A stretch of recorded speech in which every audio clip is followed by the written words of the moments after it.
Hey everybody, thanks for dropping by. Welcome to the Happy Harvest Homestead. I thought today I would make a quick video about foraging wild plants and how easy it can actually be. I know personally that oftentimes I will not forage any wild plants because in my head I make it out to be this big project that I need to add to my already very large list of homestead projects, and it ends up being that most of the time a huge, long foraging expedition gets pushed to the bottom of the list and hardly ever happens because with so many plants and animals and things on the homestead that need more attention than that, I never find time to really do it. And that's a pretty sad truth because our family is so blessed with natural abundance. We have so many wild plants that just pop up without us having to do any work, and I feel bad for not taking more advantage of these awesome plants God has blessed us with.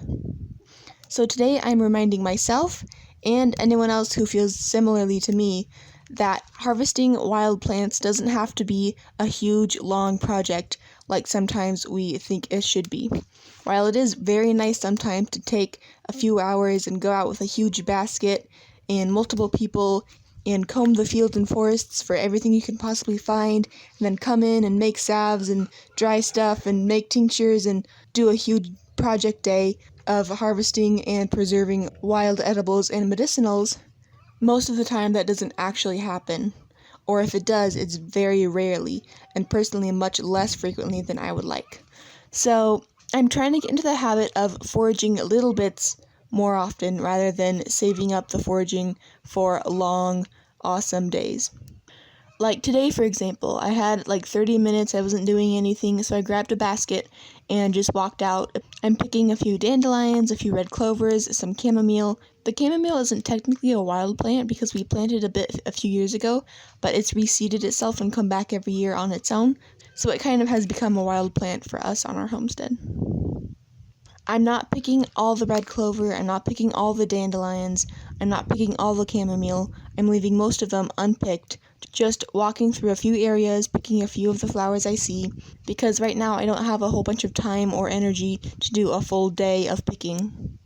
And it is difficult for me to forage things this way because once I start a project, I like to finish it. I like to see the results of my efforts. I want to see all the chamomile bushes thoroughly picked through. I want to see all the red clovers gone. I don't want to come out tomorrow morning and see half the red clovers I didn't get to because then I don't feel like I've finished what I started.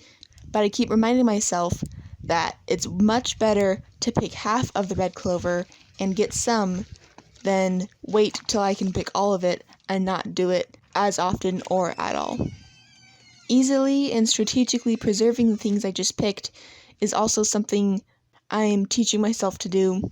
While it would be so awesome to make a whole bunch of dandelion oil or red clover tincture with the freshly picked flowers, I don't have time for that today, so I am just going to dry them on a little plate and store them in jars so that maybe on some rainy day or in the winter sometime when we don't have much outside farm projects we need to do, I can take the time and make all the oils and tinctures and salves. So now I have a few handfuls of drying wild plants that I foraged. While it's not ideal, it is much better than nothing, and hopefully some of you guys will join me in my goal of harvesting a little bit of wild plants more often. Thanks for watching!